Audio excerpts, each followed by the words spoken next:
Hey, welcome back. Working Class Customs YouTube channel. Welcome back to Stable B once again. Motorcycles, racetracks, riding on racetracks, racing. Got a podcast, JK Moto Podcast. Check that out. But behind the scenes, what actually goes on? You guys have seen some of the videos of working on the bikes and then the track days and everything else that we do. But what does it actually take to work on a bike? So today, we're gonna talk about tools. That's why we're over here next to the toolbox. Don't mind the mess in the background.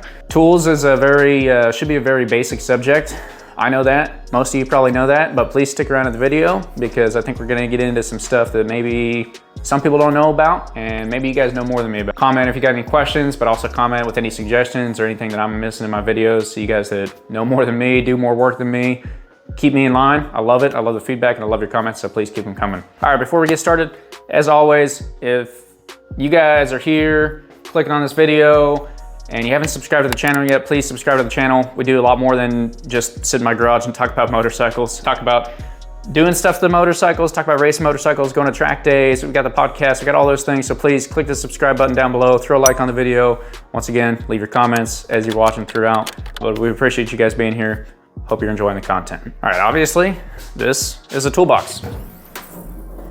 Craftsman toolbox. We got some T-handle Allen wrenches up here. In here, we got some screwdrivers, all sorts of screwdrivers. In here, we got some baby screwdrivers. Up here, we got some ratchets, some extensions, sockets, shallow sockets. You got a 3/8 drive, quarter-inch drive, 3/8 drive, half-inch drive. Those are impact sockets. Those are Torx heads, Torx wrenches, Torx head sockets. These are called E-Torx. We'll talk more about those in a little bit. Down below, we got all the same stuff, but in deep. And then we got some adapters and whatnot here. We got some Allens in the back, a couple more Allens up front, even more adapters and universal joints, whatever else, some Allen wrenches. Come down to our standard wrench drawer. Got a combination, opened, close end, wrench. That's 11/16 specifically. Those are the same thing, just ratcheting. Those are all the same things, just metric. We got pliers. We got shears, crescent wrench, all of our different pliers, vice grips. Those are like pliers, but they stay stuck. And there's not a whole lot in this drawer. This is where we're getting more into that, what this video is all about. Maybe the special tools, like what are those? Talk about those in a little bit. Hammers, another crescent wrench, giant pair of scissors, what used to be a hammer, bunch of different things. Obviously, tools, most of you should know your tools. The wrenches, the sockets, the ratchets, the screwdrivers, the hammers. We all know those things. Those things are easy, you know how to use them quite often. I'm not gonna go through and show you how to use a ratchet or how to use a ratcheting wrench or different things like that, because that's just stuff that you kind of figure out as you go, or you already know plenty well. What we're here to talk about today is what I would call special tools. That term has been thrown around. I've seen it everywhere. You know, you're talking to someone that's done a bunch of maintenance on a bike and you're like, hey, this just happened to my bike. How do I go about fixing that? He's like, oh, you're gonna do this, this, this, and this, but also make sure you pick up that special tool. And you're like, okay, what is that? And he's like, it's this thing. And he shows you very specific. For instance, let me go grab it. This guy, not so much bike related, but it does that. Up, down, up, down. That's an Allen head on the top there.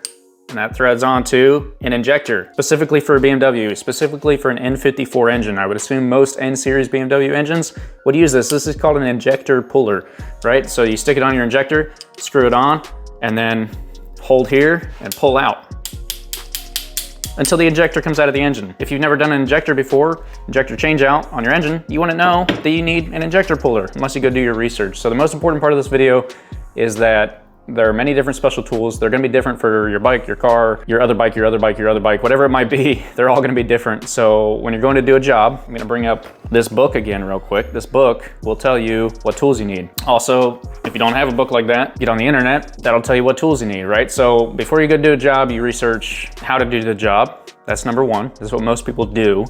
And then the steps that some people tend to start to forget is, what parts do I need for the job? And parts more than just if you're changing your air filter on something or changing a fuel pump or whatever that might be, putting a new clutch in. Those are all, obviously I need an air filter, I need a fuel pump, I need a clutch. Those are all pretty simple. What you might not think about is the gaskets that you need to go along with that. Every time that you break a gasket that's supposed to be a long-term gasket, you should replace it, or at least inspect it while you're looking at it, while you got it out. So do your research, figure out what parts you need, but while you're doing that, think about all of the parts that you need, to include the software for the parts. So you got your hardware, those are the like hard parts, i.e. a clutch, fuel pump, an air filter.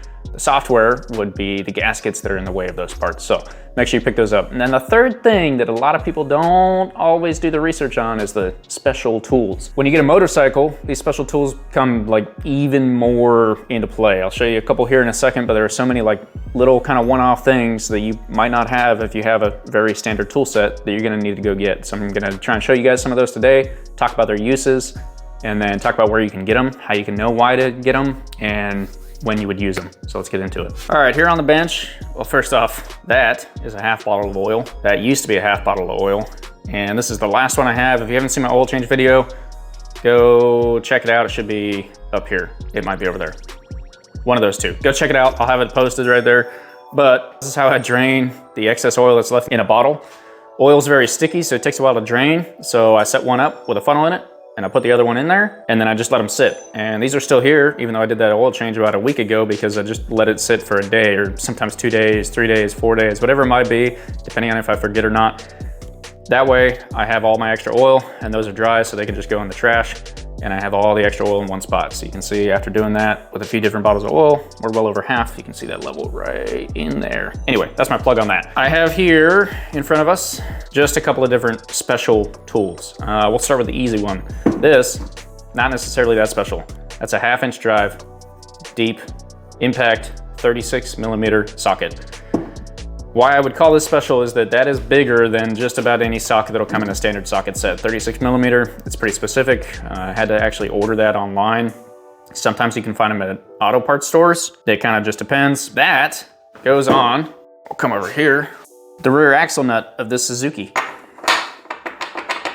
See? So you need that. If you're gonna change your own tires or do a chain and sprocket change out or ever take the back wheel off or anything like that, you need that. And you have to have that if you have a motorcycle, because right here is your chain tensioner. And as you're riding, your chain will stretch out.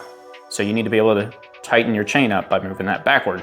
If you can't loosen this, that ain't gonna move. I don't care how strong you are, you won't overcome 76 foot-pounds of torque with that little guy right there. So you gotta have a rear axle nut. Now, why do I call this a special tool? It has one purpose. This is another 2008 Suzuki GSXR 750. It's actually 09, my bad. But as you can see, that fits on there. Okay, conveniently, I have another motorcycle in the garage here. This one is an Aprilia, and it doesn't fit anywhere near. It's actually way too big. So, special tool, one purpose, only purpose, rear axle nut on a 2008 Suzuki Gixxer 750. So that's where we get the name special tool in my head. I don't think there's, okay, I take that back. I'm sure there's a definition somewhere on the internet, wherever it might be, there's like, these are special tools. These constitute as special tools. I can think of like oil filter adapters for different oil filters. I can think of measuring devices that people might not have, micrometers, calipers, different things like that. Torque wrenches could even fall in that category. If you don't have a torque wrench, you own a motorcycle, you should definitely have a torque wrench. You're gonna need it if you're doing any maintenance on your bike, so go get you a torque wrench. But then other just random things. We get spanner sockets, spanner wrenches. Torx wrenches people kind of know about, but the e-Torx, like I showed you earlier, those e-Torx are used on BMWs. I have a BMW, so I'm gonna talk about those quite a bit. But even like a BMW motorcycle uses Torx wrenches instead of Allens in most of its area. So if you're getting a BMW motorcycle for the first time and you don't have a set of Torx wrenches, you're gonna want a set. And the wrenches, whether you do a T-handle or an L-shaped Torx wrench, might not be all you need, because if you're working on a bigger bolt that has a torque spec on it, you can't put the required measured torque with a wrench like that. So you have to get Torx sockets to put on the end of your torque wrench so you can get the right torque. Once again, kind of a little bit of special tools, because that might be the only vehicle you use them on. So my definition would be something that's like a one-time use or a one-part use, or very specific to something like one job, one part, one motorcycle, one vehicle, whatever that might be. So here we are, we already talked about this guy. We can set that guy aside. A couple of these, everyone should have. A couple people might not have. Everyone that has a motorcycle. Especially if you're doing track days, racing, whatever else that might be. You'll save some money if you do your own work on your bike, and to do your own work on your bike, you're gonna need some tools. So first one, even if you're not doing track days or anything else, this is called the grunge brush, as you can see right there. It's all over the internet, all over YouTube. I don't need to talk about it too much, but that's for cleaning your chain. There's different ways to clean a chain. You don't have to have this, but it makes it super nice, super easy. That's a good thing to have if you have a motorcycle. You should be doing your chain maintenance, clean and lube it often. Get you a grunge brush, worth having. Next up, this is a tire iron. What do we want to say about tire irons? I don't actually use this anymore. Keep it in my toolbox right here. This is the toolbox that goes to the track with me. This is my parts box that goes to the track with me. There's more parts over here. Anyway, I have 2 of these tire irons. You're gonna want 2 pretty much all the time. If you want to change your own tires, this is a very cheap, affordable option. Pull out. See, so many special tools, I can't even remember all of them. But this is an option. I can put out a video on how to change tires if you guys want. Let me know in the comments below, using these guys specifically. Or I already have a video, which you should go check out. The link will be up here. Or again, maybe up here. Of using what's called a Rabaconda tire changer. That's that guy packed away in a bag over here. I don't have it out for you today, but it's that guy right there. You can see Rabaconda. So go check out that video if you're interested in that. Otherwise, again, let me know in the comments. I can put together a tire changing video, but that's what that's for, a tire iron. This one specifically comes in a pair. These are by Motion Pro. Look a little different than a standard tire iron, and that's because of this tip up here. So these two are gonna work together. You're gonna put this one inside that one, and then you can break a bead by kind of leveraging them against each other. So it's a bead breaker system with a tire iron on the back. They work great. I used them a lot. Takes some effort. If you don't want to do that, go for the Rabaconda. Check out the video. You'll see why it's worth it. Then this guy, also by Motion Pro, but you can find these kind of anywhere. They're nice and cheap. This is a simple one. They make other ones that are even cooler that have a tap on the one side, so you can tap out your valve stem. But this is called a valve removal tool for your Schrader valves on your rims. So a Schrader valve is inside this guy. This is the valve stem. You take your lid off, which if you look in there nice and close, there's also actually a valve removal tool built into that cap. Kind of cool. But the valve is in there. That's what allows the air to go in and allows air to come out if you depress it, and stops it normally. If you're gonna be doing tire change out, you can't have your valve in there, so you need a valve removal tool. This guy, kind of a special tool. Not as crazy as maybe this one we'll get into in a second, but still a special tool nonetheless. That takes care of that. Those are some kind of basics, just general motorcycle stuff. I consider this one also basic. As you can see right here, Stockton Tool Company chain toolkit. I actually got to get a new one of these because I kind of wrecked mine, but we'll go through it real quick. Anyway, if you're going to do a chain and sprocket change out, or you're ever going to change a chain on your bike, which if you have a motorcycle, you should. Also go check out our chain and sprocket video. But you're gonna need one of these. This is gonna allow you to break the chain and then set the new master link when you get your new chain. As you can see, mine are a little bent here. Don't ask too many questions about that, but very good to have. You can find these on any motorcycle website, Revzilla, Sport Bike Track Gear. You can even find them on Amazon. Don't have to get Stockton specifically, that's just the one I got. But they work very well, save you some time and money. That way you're not trying to, that way you don't cut a chain off with an angle grinder and then not be able to get it back on. So, chain tool kit, very important. This guy, we're about to do valve clearance checks on the Suzuki, so be on the lookout for that. But that is what this guy is for. This is called a feeler gauge, so if I can get it. Each one of these little pieces of metal is like super thin. You can see how thin that is. You might not even be able to tell because it is so thin. And on it, it has how thin it is stamped. There you have your first one, your thinnest. It feels like paper in my hand. It's 15 10,000ths of an inch, or 0.038 millimeters.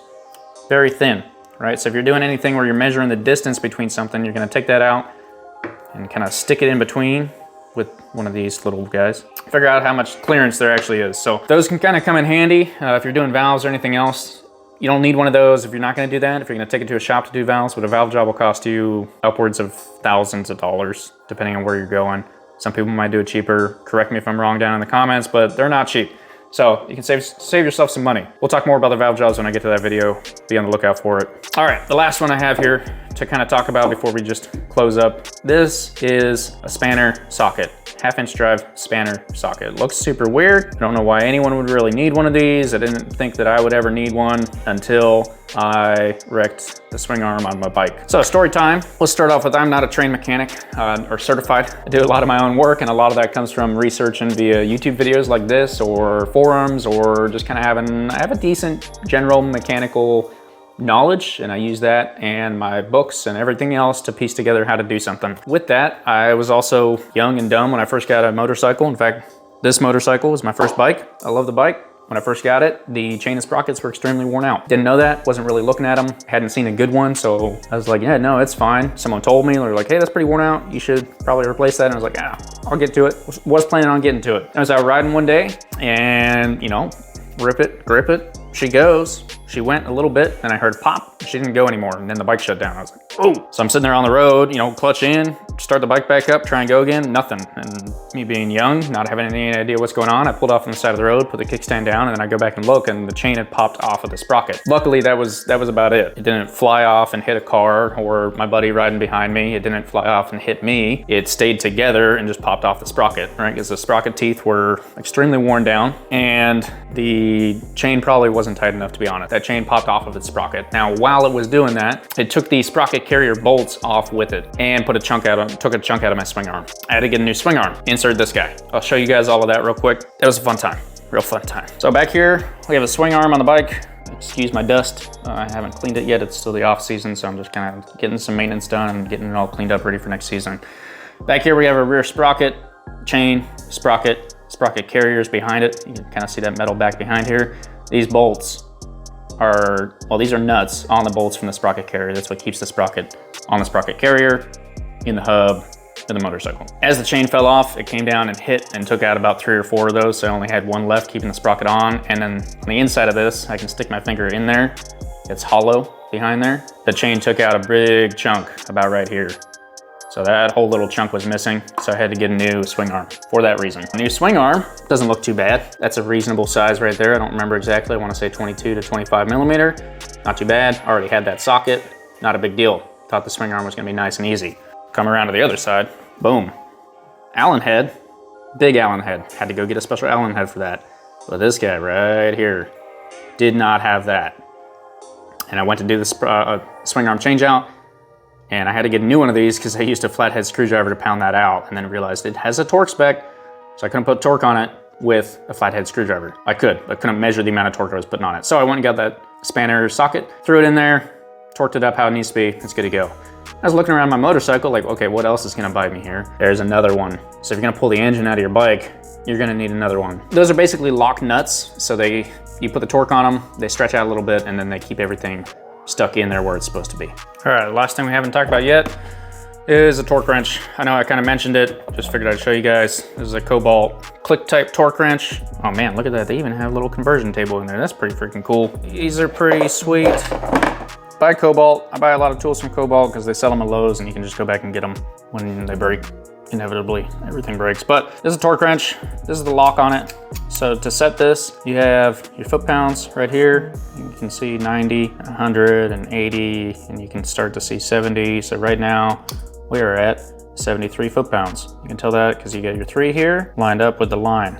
So to set that, pull this guy down, just kind of twist it till you're at what you want to be at. So the lowest number you can see, plus the number down here that's lined up, is going to give you your torque. So that would be 61 foot-pounds. And the thing will kind of click and break when you hit that torque. So that's a torque wrench. That's how it works. Definitely recommend getting one. Biggest thing that I can say, this is a like 25 to 100, I think, or maybe 0 to 100. When you get them and they come in different ranges, you want to make sure you have enough to cover all the ranges of everything you might need to be at. So if you're gonna rebuild an engine, you're gonna need a couple because you're gonna have things that are like 30 inch-pounds or really small numbers that this won't be calibrated to do. If you're not gonna do an engine rebuild, then you might be able to stay away from the small ones, but definitely want something big enough that you can put your tires back on. So if you're here and you're kind of wondering, okay, Easton, we get it, there's special tools like What are you getting at? Who cares? I'll get them when I need them. That's great. My reasoning behind making this entire video and my reasoning behind why I think this is important enough is that if you are going to be going to a racetrack or going to be racing your motorcycle, or even if you're just doing motorcycle riding on the road, you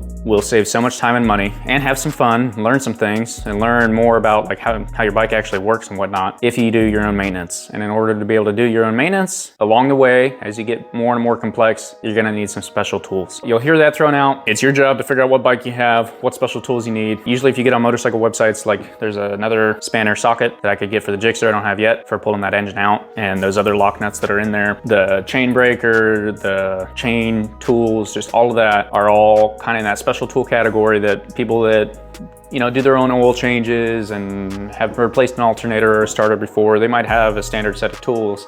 But when you get deeper into your motorcycle, you're gonna need some more stuff. Whole point of this video, get your bike, enjoy riding it, start doing some maintenance. And before you do your maintenance, do your research, go figure out what tools you need, get them ordered. Not having a tool can turn a 1-hour job into a 10-day job because you're waiting on shipping on your tool. And a lot of the auto parts stores will sell very basic stuff. They're not gonna sell you your more advanced, very specific things for your vehicle, especially motorcycle. Keep that in mind while you're out there doing maintenance. Keep doing maintenance, keep going to the track, keep racing. Hopefully you guys found this video informative of sorts. You guys down there that have more experience, once again, leave some comments below. What tools am I leaving out? Is there something that I need that I don't have, that I haven't gotten to yet? I've done quite a bit with this motorcycle, but there's definitely some tools that I didn't talk about today and definitely some tools that I don't have. Please stick around on the channel. Once again, click that subscribe button down below, throw a like on the video, leave me some comments, let me know what you think. Hope to see you guys in the next video.